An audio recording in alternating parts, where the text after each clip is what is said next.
रहीम अस्सलाम वालेकुम dear students, कैसे हैं आप? हमारा आज का लेक्चर प्रैक्टिस के हवाले से इंतहाई अहम, खास तौर पर क्रिमिनल प्रैक्टिस के हवाले से। क्रिमिनल प्रैक्टिस के हवाले से ये क्यों अहम है? इसमें ऐसी क्या बात है कि मैं कह रहा हूँ कि जनाब ये कोई बहुत ही अहम लेक्चर है, और क्रिमिनल प्रैक्टिस के हवाले से इसमें हम जो चीज़ें डिस्कस करेंगे वो मेरे ख्याल में हर यंग लायर को पता होना चाहिए। अब आपने हमेशा सुना होगा कि जी प्रैक्टिस कुछ और है, थ्योरी कुछ और है। इसमें कोई शक नहीं है। वो इस तरह कि जब भी प्रैक्टिकली आप अदालत में जाते हैं, पेश होते हैं, कानून में जो भी लिखा हो, अदालत आपसे क्या कहती है? अदालत आपसे कहती है कि जी केस ला लाए, अथॉरिटी लाएं, अथॉरिटी लाएं, केस ला लाएं, जजमेंट लाएं। और मैं एक सादा सी बात आपको बताऊं, एक आम वकील और एक अच्छे वकील में जो फर्क है वो यही है कि अच्छा और मेहनती वकील हमेशा अपना केस तैयार करके जाएगा और उसके लिए वो जजमेंट्स तलाश करेगा। और अगर आप अपने आर्ग्यूमेंट को स्ट्रांग बनाना चाहते हैं और चाहते हैं कि हर केस, हर मुकदमा आपके हक में हो, तो जो चीज सबसे पहले आपने सीखनी है वो केस लाज पे अबूर हासिल करना। तलाश कैसे करते हैं? इवन हर मुकदमे में जब आप आर्ग्यूमेंट करने के लिए जाएं तो आपके पास कम से कम दो तीन जजमेंट्स जरूर होनी चाहिए जो आप अदालत में पेश करें कि जनाब ये देखें, ये चीज जो मैं बात कर रहा हूँ वो मुझे सपोर्ट करती है। जैसे मिसाल के तौर पर आप जमानत करवाने अगर चले जाते हैं, हम उसमें एफआईआर की खामियां तलाश करते हैं और वो ग्राउंड जो हमारी फेवर में होते हैं, अगर उन ग्राउंड्स के हवाले से पहले कभी कोई जजमेंट आई हो, हम वो ले लेते हैं। और हम अदालत में जब ये कहते हैं कि जनाब ये देखें, फलां केस में अदालत ने ऐसा किया था, ये जनाब ये अदालत का फैसला और मेरे केस में भी ऐसा ही हुआ है, लिहाजा मुझे इसका फायदा दिया जाए। जैसे मिसाल के तौर पे अगर आप ये कहते हैं कि जी जो मेरा क्लाइंट है इसको सप्लीमेंट्री स्टेटमेंट में जो है वो नामजद किया गया है, एफआईआर में ये नामजद नहीं था।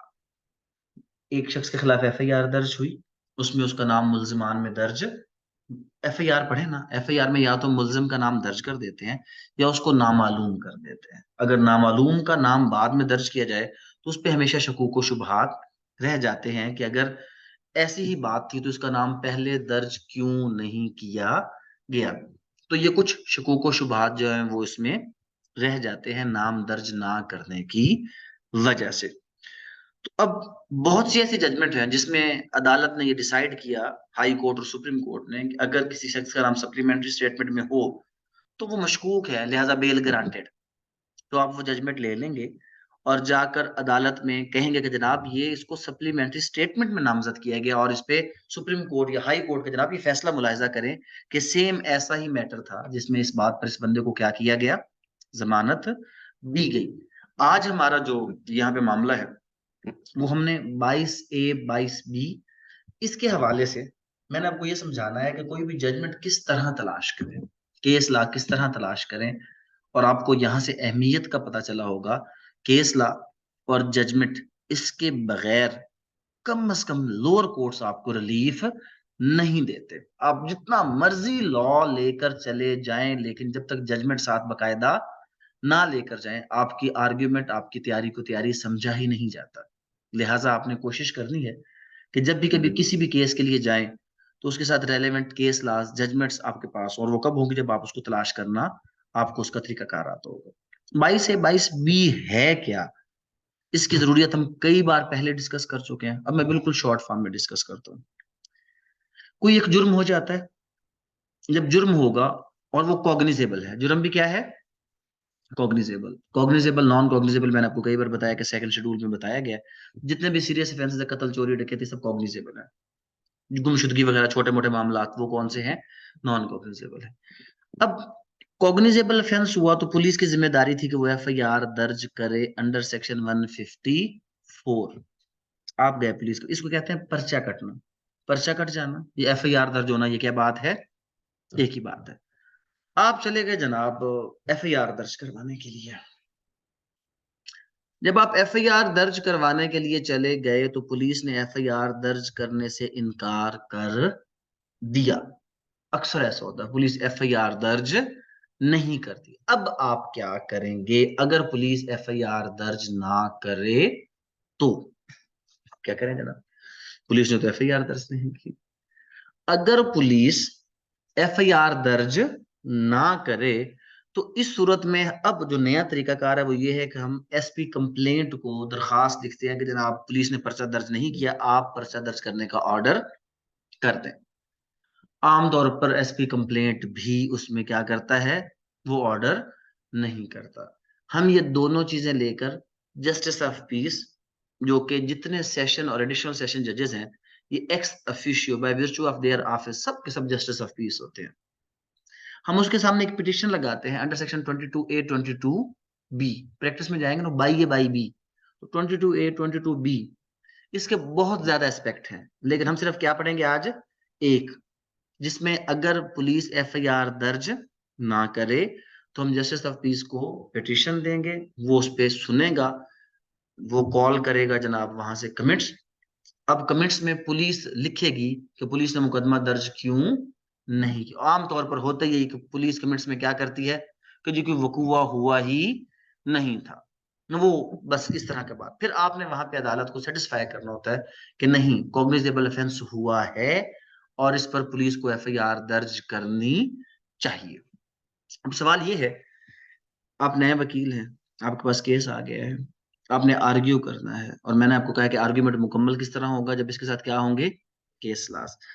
अब ये आर्ग्यूमेंट होगा कब, तरीकाकार क्या है? सबसे पहले 22 से 22B जब दाखिल करेंगे कोर्ट ऑफ सेशन में जस्टिस ऑफ पीस के सामने, तो वो कमेंट्स कॉल करेंगे पुलिस के। किसके कमेंट्स कॉल करेंगे? पुलिस के। पुलिस कंप्लेंट सेल में वो बात चली जाएगी, तो आपको वहां पे कंप्लेंट सेल में बुलाया भी जा सकता है कि जी बताएं जी क्या हुआ है और क्या नहीं हुआ। उसके बाद पुलिस अपनी रिपोर्ट सबमिट करती है। जब पुलिस रिपोर्ट सबमिट करती है और अगर पुलिस रिकमेंड करेगी जी एफआईआर होनी चाहिए, तो फिर तो होगी। और अगर पुलिस कहे कि जी एफआईआर नहीं बनती, तो अदालत आपसे कहे कि हाँ जनाब बताएं जी आपकी एफआईआर कैसे बनती है। अब यहाँ पे आपके जो हालात वाकयात हैं उसके मुताबिक केस ला आप देंगे तो एफआईआर होगी, नहीं तो एफआईआर नहीं। केस ला तलाश करने का कोई जादुई तरीका नहीं है। एक है, अगर आपको पाकिस्तान लॉ साइट प्रॉपर तरीके से इस्तेमाल करनी आती है तो उसमें फिर हम क्या करते होते हैं, वो लफ्ज, जिस लफ्ज पे हमें मामला चाहिए हम वो लफ्ज दें, तो उस लफ्ज के साथ मिलती जुलती जजमेंट वो हमारे सामने क्या करता है, लेकर आ जाता है। लेकिन इसका जो दूसरा तरीका है, अगर आप पाकिस्तान लॉ साइट की एक्सेस नहीं रखते या आप कंप्यूटर के साथ इतने ज्यादा वाकिफ नहीं हैं, तो फिर उसका दूसरा तरीका है पढ़ना। अब वो पढ़ना कैसे है, चलना कैसे है, बस मैंने आपको सिर्फ आज ये चीज समझानी है कि कोई भी केस ला कैसे तलाश करना। केस ला तलाश करने के लिए सबसे पहले आपको लॉ का पता होना चाहिए। क्या पता होना चाहिए? लॉ का। मैं बार बार किस सेक्शन का जिक्र कर रहा हूँ? 22A 22B, किस कानून का? Code of criminal procedure. तो इसका मतलब है कि आपको केस लॉ कहां से मिलेगा? कोड ऑफ क्रिमिनल प्रोसीजर किताब है तो उसका कोड ऑफ क्रिमिनल प्रोसीजर खोल लें, और उसके बाद उसमें से सीआरपीसी खोल लें, आप उसका पोर्शन खोल लें सीआरपीसी का।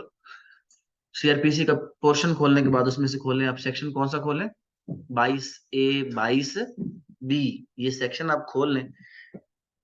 अगर सेम किताब होती तो आपको वही केस ला होते जो मेरे पास है, लेकिन किताब से थोड़ा सा फर्क होगा। मैं सिर्फ आपको तरीकेकार बताता हूँ, आप भी खोल के बैठे। अब जो मेरे पास बुक है इसमें अगर आप देखें तो सबसे पहले होंगे सिनॉप्सिस। अब सिनॉप्सिस आपकी तलाश को क्या कर देंगे, अगर वहां पे नहीं तो सामने देख लें। क्या मैंने सामने निकाल लिए 22A 22B के, क्या निकाल लिए हैं? सिनॉप्सिस निकाल लिए हैं। सिनॉप्सिस क्या होते हैं? सिनॉप्सिस ये है कि जो आपको थोड़ा सा पढ़ने पढ़ाने का जो आपका प्रोसेस है उसको क्या कर देंगे, ये आसान कर देंगे। सिनॉप्सिस आपके पढ़ने पढ़ाने के प्रोसेस को थोड़ा सा आसान कर देंगे, जिसमें आपको थोड़ा सा समझ आ जाएगा कि आपने क्या चीज, बजाय इसके कि आप सारे के सारे केस ला पढ़ें, आप चंद एक केस ला पढ़ के आप क्या कर सकते हैं, उस रेलेवेंट जगह तक जा सकते हैं। अब ये है जनाब आपके सिनॉप्सिस। हम सिनॉप्सिस देखते हैं। सबसे पहले स्कोप है, पुलिस रिपोर्ट है, जस्टिस ऑफ पीस है, ऑब्जेक्ट है, पावर है, रजिस्ट्रेशन केस। हमारा मसला रजिस्ट्रेशन ऑफ एफआईआर है ना, तो मतलब हमने किस पॉइंट पे जाके सारा कुछ करना है, पॉइंट नंबर 6 पे। रेस्टोरेशन ऑफ पोजेशन हो गया, कंप्लाइंस, उसके बाद अगर कंप्लाइंस हम करें, कंप्लाइंस क्या होता है कि अगर जस्टिस ऑफ पीस पर्चे का ऑर्डर कर दे, पुलिस फिर भी पर्चा दर्ज ना करे, तो हम कंप्लाइंस पिटीशन लगाते हैं। अगर कंप्लाइंस पिटीशन लगाएंगे तो फिर हम कहाँ से केस ला निकालेंगे? कंप्लाइंस से। सेकंड एफआईआर अब हो ही नहीं सकती, लिहाजा उसको पढ़ने का फायदा नहीं है। जस्टिस आसिफ सईद खोसा साहब ने इसके ऊपर फैसला दे दिया था। फिर उसके बाद है 22 से 22 बी, उसको रेड विद किया 54 और 561। उसके बाद टेकिंग प्रोसीडिंग है जनाब। उसके बाद offence under section 195, section 22A6 power of. अब हम जो देख रहे हैं वो 22A6 है। वो क्या है? 22A6। अब वो 22A6 जो है पावर ऑफ जस्टिस, सेशन जजेस can issue appropriate direction, repeal of amending act, revision, private complaint, imposition of fine, arrest without warrant. Different है। अब हमारे काम के रिलेटेड या तो पॉइंट नंबर 6 है, क्योंकि हम क्या करवाना चाहते हैं? एफआईआर दर्ज करवाना चाहते हैं। या हमारे नजदीक रिलेटेड है सेक्शन 22A6। 22A6। अब 22A6 क्या है? अगर 22A6 वही बात है तो फिर तो ठीक है, अगर नहीं है तो फिर हम इसको छोड़ देंगे। 22A6 की तरफ चले जाएं। ये सेक्शन है जी 22A 1 2 3। और उसके बाद क्या आएगा जी? 1 2 3 4 के बाद क्या आ जाएगा? 1 2 3। ये है 22A6। क्या हमारा मामला यही है या कोई और मामला है? मुझे ये बता दें आप। Non registration of criminal case, यही मामला है हमारा। तो मतलब ये है कि जो यहाँ पे सिनॉप्सिस में से हमें अपना केस ला मिलेगा, वो कहाँ से मिलेगा? हमें केस मिलेगा या तो पॉइंट नंबर 6 से, या हमें केस मिलेगा पॉइंट नंबर 13 से। अब हमारा थोड़ी सी स्क्रूटनी होगी कि हमने पूरी किताब नहीं पढ़नी, या हमने क्या पढ़ना है जनाब? पॉइंट नंबर 6 पढ़ना है, या क्या पढ़ना है? Point number 13। अब पॉइंट नंबर 6 पे चले जाते हैं नीचे। ये वन स्कोप है, स्कोप अभी हम नहीं पढ़ेंगे। उसके बाद नीचे आ जाए जनाब, स्कोप के बाद पुलिस रिपोर्ट है। उसके बाद पुलिस रिपोर्ट के बाद जनाब नीचे चलते जाएं, आपको लेफ्ट पे नंबर इसके लगे होंगे और साथ लिखोगे आप किस किस चीज की बात कर रहे हैं। अब इतने केस लाए हैं हम, इसलिए नहीं पढ़े कि हमें थोड़ा सा अंदाजा होगा कि हमने क्या चीज पढ़नी है, ठीक है। ये कौन सा पॉइंट आ गया जनाब? ऊपर पॉइंट नंबर 4, ऑब्जेक्ट। ऑब्जेक्ट भी फिलहाल हम नहीं पढ़ते। 5 को भी छोड़ दिए है, रजिस्ट्रेशन ऑफ केस। अब यहाँ पे आपने केस पढ़ना है। अब सबसे पहले जब केस पढ़ेंगे तो जो मुकदमा जिसकी एफआईआर दर्ज नहीं हो रही, वो केस आपके पास लिखा हुआ तो होगा ना कि कौन सी एफआईआर दर्ज करवाना चाहते हैं। तो जो आप एफआईआर दर्ज करवाना चाहते हैं वो फैक्ट आपके जहन में होने चाहिए कि यार मुझे इस पॉइंट पे केस ला मिले कि क्या इस पे कभी एफआईआर दर्ज हुई है, या इस पर कभी एफआईआर दर्ज नहीं हुई। पहला पॉइंट है, justice of peace seized of a complaint under section 22A CRPC is to follow the principles and procedure as provided under section 154. He is to apply to the test of applying prudent mind in ascertaining as to whether facts of the case constitute a cognizable offense। ये हमारे काम का इतना ज्यादा नहीं, ये जिसने तोड़ना है ये उसके काम का है। अच्छा जनाब, ex officio justice of peace has to form his own opinion. Report of police law does not mean that same is called to ascertain the legal real fact about the incident, but the same is called merely to ascertain whether police is moved or not। अब ये बहुत अहम case ला है। अब for example मैं आपको भी बताता हूँ। अब मियाँ मुझे तुम ये बताओ कि हमारा भी ये केस चल रहा है ऐसा कि नहीं चल रहा? आप उस केस में आप तो पेश नहीं हुए थे ना 22 से 22 बी में। अब आपने 22 से 22 बी में पेश होना है, ठीक है। और अब ये चीज अब हमें मिल गई है एक केस ला। अब मैंने आपको एक छोटी सी बात बताई है कि जब भी 22 से 22 बी का मामला हो तो आमतौर पर जो पुलिस रिपोर्ट आती है वो आपके हमेशा क्या होती है? खिलाफ, ठीक है। अब हम अदालत को कहते हैं जनाब ये पुलिस वाले तो तैयार हैं ही नहीं।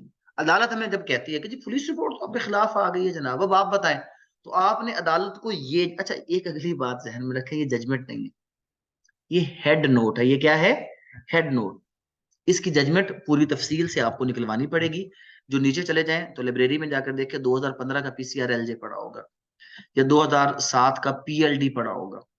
तो ये असल जजमेंट है। आप पीएलडी 2007 या पीसीआरएलजे 2015, ये किताब में से इस जजमेंट को कॉपी करवाएंगे तो ये जजमेंट कंसिडर होगी, अदरवाइज ये जजमेंट कंसिडर नहीं होगी।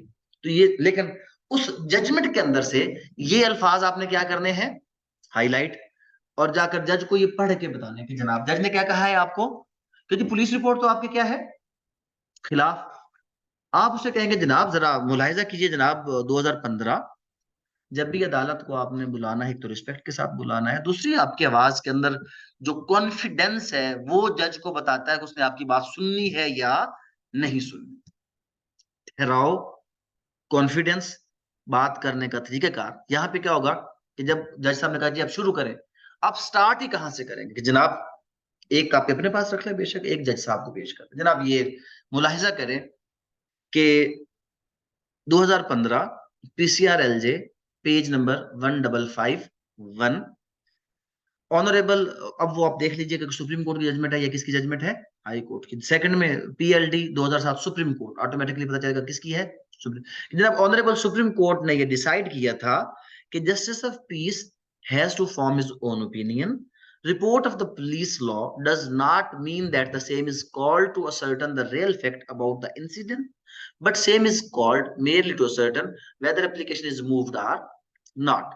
तो जनाब पुलिस रिपोर्ट का सही या गलत होना उसका इस मुकदमे से कोई फर्क नहीं पड़ता। आप जनाब देखिए कि जो मैंने यहाँ पर फैक्ट एलेज किया है, क्या वो कॉग्निजेबल है या नहीं। अब हमने उस केस में क्या किया कि जी हमारी गाड़ी को क्या किया गया, नुकसान।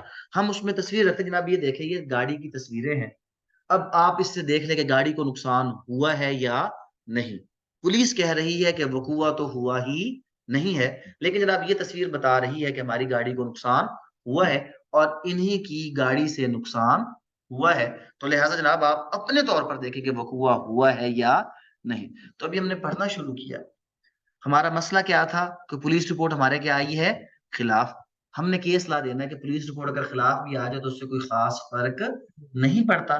हमने वो केस ला और जजमेंट वहां पे यहां से मेजर एक्ट से उसका हेड नोट लेना है और हाई कोर्ट सिविल कोर्ट की लाइब्रेरी से उसकी डिटेल्ड जजमेंट लेनी है। आगे, simple registration of case would not mean holding petitioners guilty for the offences with which they would be charged in the FIR, as registration of FIR would certainly the followed by investigation and trial, wherein they cannot prove their innocence, but can also set process of law in motion against the complainant for lodging a false report। Again, यही same judgement 2015 PCRLJ page 14159 कि जज सब क्या कि जनाब ये उससे जनाब बात ये है कि FIR होने का मतलब हरगिज ये नहीं है कि इनको सजा हो जाएगी।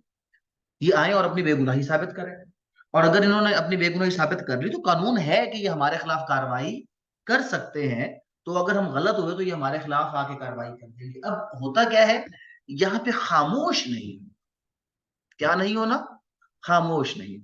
जब पहली बात में जज साहब ने कहा कि नहीं, तो उन्होंने कहा जनाब ये आप, ये दूसरी जजमेंट है जनाब, ये देखे सुप्रीम कोर्ट ने डिसाइड किया है पेज नंबर इस पे कि अगर कोई भी ऐसा मामला है तो FIR का मतलब हम इनको ये नहीं कि सजा दिलवा रहे हैं, ट्रायल चलेगा। अगर ये बेगुनाह है तो वहां पे आके अपने आप की बेगुनाही क्या करे, साबित करे। और अगर ये साबित कर लेते हैं तो ये हमारे खिलाफ मुकदमा कर सकते हैं, तो लिहाजा मुकदमा इनके खिलाफ होना चाहिए। अब ये दूसरा केस ला भी सेम मामले में हमें क्या करता है, सपोर्ट करता है कि जनाब ऐसे मामले पे क्या हो सकता है, कोई भी जो मैटर है उसके हवाले से केस आगे हो सकता है। आगे नेक्स्ट केस ला क्या कहता है जी, police party having killed complainant's son to save their skins had registered FIR against unknown assailants by having lacuna therein। Second FIR was permissible if truthfulness of first FIR had become। ये भी पुरानी judgement होगी, 2016 की है, ये अभी फायदा की नहीं है।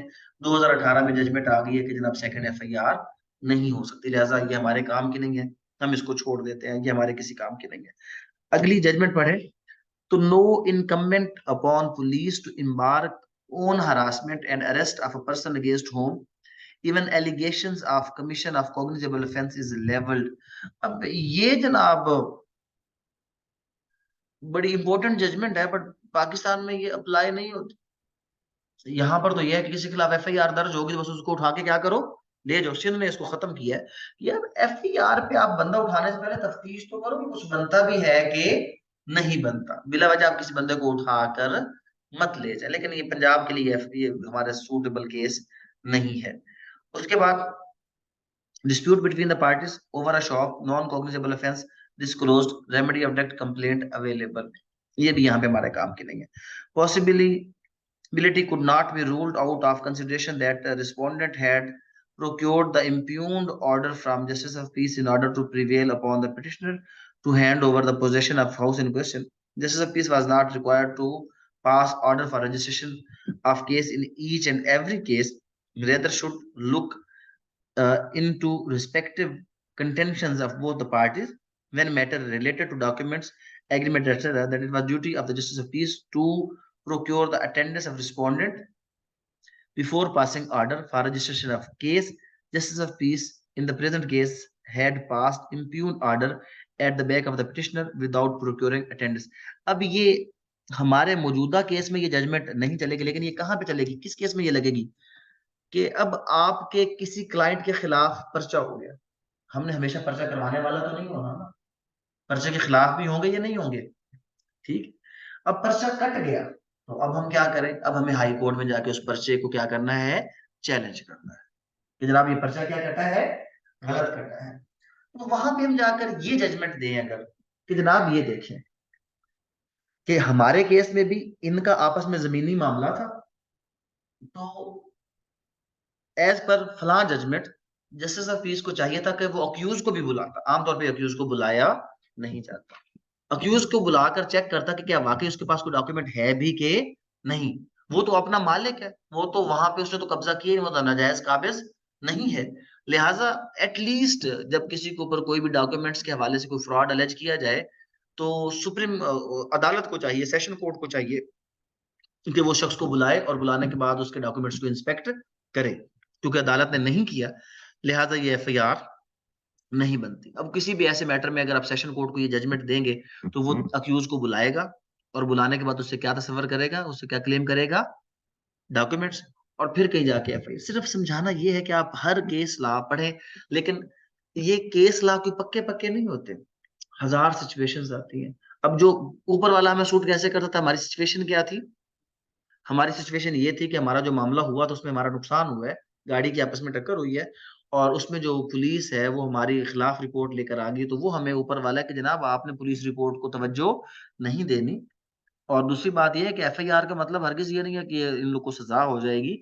आप एफआईआर का ऑर्डर करें, एफआईआर इनको करनी चाहिए, बाद में जो सच झूठ है, अगर हम झूठे हैं तो हमारे खिलाफ कार्रवाई का हक इनके पास मौजूद है, जो आगे चल के आ जाएगा।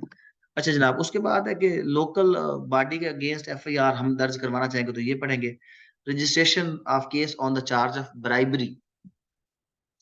Justice of Peace has no jurisdiction to direct to register a criminal case without specification because anti-corruption establishment has to deal with such like cases.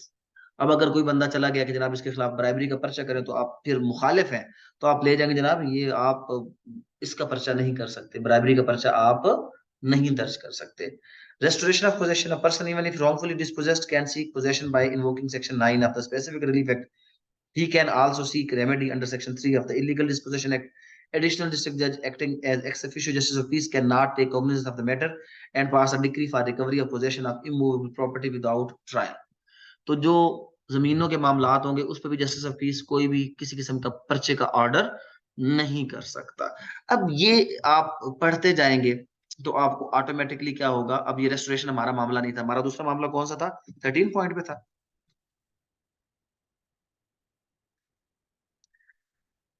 ये 13 में हम देखते हैं कि हमारे कुछ जजमेंट हमारे काम की, ये 13 है जनाब, 22A6 फंक्शन क्या है जनाब, ये 22A6 आ गया, उसमें आगे जनाब under section 22A6 justice of peace has to decide after examining information as to whether or not any cognizable offence is made out and the order is to be passed without holding trial or mini trial of the controversy। मतलब क्या है, अगर justice of piece साहब मामले को लटकाना चाह रहे हो कि ये हो सके जनाब आपने ना ट्रायल करना है ना ही कोई समरी ट्रायल करना है, आप सिर्फ देखें कि मेरी जो स्टेटमेंट है ये इससे कॉग्निजेबल ऑफेंस मेड आउट होता है कि नहीं। अगर होता है, अक्सर ऐसा होता है कि जस्टिस ऑफ पीस क्या करता है कि जो फलां चीज देख रहा हो जी सबूत, उसे जनाब सबूत की तो बात ही नहीं है यहाँ पे। अगर पुलिस रिपोर्ट क्या होती है कि जिन्होंने सबूत पेश नहीं किए, तो आपको जस्टिस ऑफ पीस कहते हैं जी आपके पास क्या सबूत है, जनाब ये सबूत कोई ट्रायल तो है ही नहीं कि इसमें सबूत हो। आप सिर्फ ये देखें कि मेरी जो स्टेटमेंट है ये कॉग्निजेबल ऑफेंस मेड आउट होता है कि नहीं। अगर मेड आउट होता, आप पर्चे का ऑर्डर करें तो आप ये 2-3 केस लाज लेकर चले जाएं, तो जो आपको टाइम मिले तो आप उस टाइम में सिर्फ यही चीजें अदालत के सामने रखें कि जनाब बात ये है कि यहाँ पे कोई और मामला है ही नहीं, सिर्फ ये देखें कि ऑफेंस मेड आउट होता है कि नहीं। अगर होता तो आप एफआईआर दर्ज करने का हुक्म जारी करें। Justice of peace home before home application जनाब आई है, is move to seek a direction to the SHO concern for the registration of case is not expected and required to allow the request of the complainant mechanically blindly and without application of legal mind, and he is competent to examine the complainant with full application of legal mind, and he is not supposed to accept and believe the avertments of the complaint as a good. अब देखें ये किस में आपको फायदा देगा, अगर आप मुखालिफ वाली साइड से हैं, दोनों जजमेंट्स हैं। अगर आप पिटिशनर की साइड से हैं तो ऊपर वाली जजमेंट कि जनाब आप कोई चीज इसमें ना करें, और अगर आप किसकी साइड से हैं, मुखालिफ की साइड से, तो आप उसे कहें कि जनाब ये केस ला लें कि इसमें आप इसका बयान रिकॉर्ड करें, आप देखें कि बात बनती भी है कि नहीं बनती। तो ये आपको फायदा देगा जब आप किसकी साइड से हैं, मुखालिफ। तो सारे केस ला पड़े, आप पिटिशनर साइड से हैं तब भी, आप अक्यूज साइड से हैं तब भी। माइंड क्लियर आपका क्या होना चाहिए कि आपने तलाश क्या करना है। देखिए अभी हमने क्वेश्चन रेज किया कि हमारे मामले में पुलिस रिपोर्ट हमारे खिलाफ है, हमें जजमेंट चाहिए। इतनी जजमेंट्स का ढेर लगा हुआ था, हमने पहले जाके उसके सिनॉप्सिस में से वो पॉइंट रेलेवेंट निकाला, वहां पे आके हमें वो क्या मिल गई, जजमेंट। थोड़ी सी मेहनत की है तो दो जजमेंट्स मिल गई हैं। कितना टाइम हुआ होगा, शायद 20-25 मिनट हुए होंगे, दो जजमेंट्स मिल गई। अगर इसमें हम 1 घंटा लगाएंगे तो हम अच्छी सी 4-5 जजमेंट्स निकाल सकते हैं। जो एक केस के लिए 2 से 3 जजमेंट्स बहुत होती है, उसमें पॉइंट्स को हाईलाइट किया करें। कोर्ट के सामने जाकर आप उसको वो चीज बकायदा पढ़ के बताएं कि जनाब क्या मामला है और क्या मामला नहीं है, इस तरह करके। और फिर ये जनरल जजमेंट्स है, अपने पास एक रजिस्टर बना लें, अपने पास फाइल्स बना लें, वहां पर एक चीज सेव करते जाए कि जनाब ये जजमेंट मैंने फलां केस में इस्तेमाल किया, अगर दोबारा लाइक केस आता है उसी को उठाया, कॉपी करवाई और अदालत में जाके आप जमा करवा दें। यहाँ पर अगर आप देखें तो बहुत से केस लाज होंगे, हर केस ला पढ़ते रहेंगे, जो आपकी सिचुएशन पे सूट करता होगा उससे आप मदद, जैसे perusal of clause 3 of the subsection 6 of the बाई से shows that put no embargo for passing such an order during the investigation if any neglect, failure or excess are committed by the police authority। ये मुख्तलिफ फैसले हैं कि जहां जहां पे आपने अपना सिचुएशन सोचना है और उसके बाद आप उसके मुताबिक जो है, जैसे justice of peace can direct the police to register the case if a cognizable offence is made out from the facts stated in the application submitted before him and could also pass an order upon necessary transfer of application from one police officer to another. तो बात वही है कि जनाब आपने सिर्फ देखना मेरी एप्लीकेशन से ऑफेंस बनता है कि क्या वहां पे वकूआ, ये तो तफ्तीश में पता चलेगा कि वकूआ था या नहीं था। आप सिर्फ ये देखिए कि मैंने जो बात दरखास्त में लिखी है उससे कोई ऑफेंस बनता है या नहीं। ये सादा सी बहस होती है आपकी, जाके आप जस्टिस हफीज के सामने वो बहस करते हैं, तो उसके बाद आपको जो पर्चा है उसका दर्ज करने का हुक्म दे दिया जाता है। यहाँ पे अगर आप कोई भी सवाल पूछना चाहें तो पूछ सकते हैं। सबसे पहले आपको पता होना चाहिए कि जो मुकदमा आपके पास आया है वो लॉ के किस सेक्शन के साथ रिलेटेड है, उस सेक्शन की कम्युनिटी ओपन करें। उसमें अगर अच्छी बुक है आपके पास तो उसमें सिनॉप्सिस दिए होते हैं जहाँ पे ज्यादा जजमेंट तफसील के साथ होती है। तो आप देखें कि आपका रेलेवेंट मामला क्या है उस सेक्शन के अंदर से, उसके सिनॉप्सिस तलाश करें, उसके जाके जजमेंट्स पढ़ना शुरू कर दें तो आपको आपकी रेलेवेंट जजमेंट मिल जाएगी। लेकिन हेड नोट मिलेगा, हेड नोट को आपने क्या करना है, जाके उसकी बाकायदा पूरी जजमेंट लेनी है।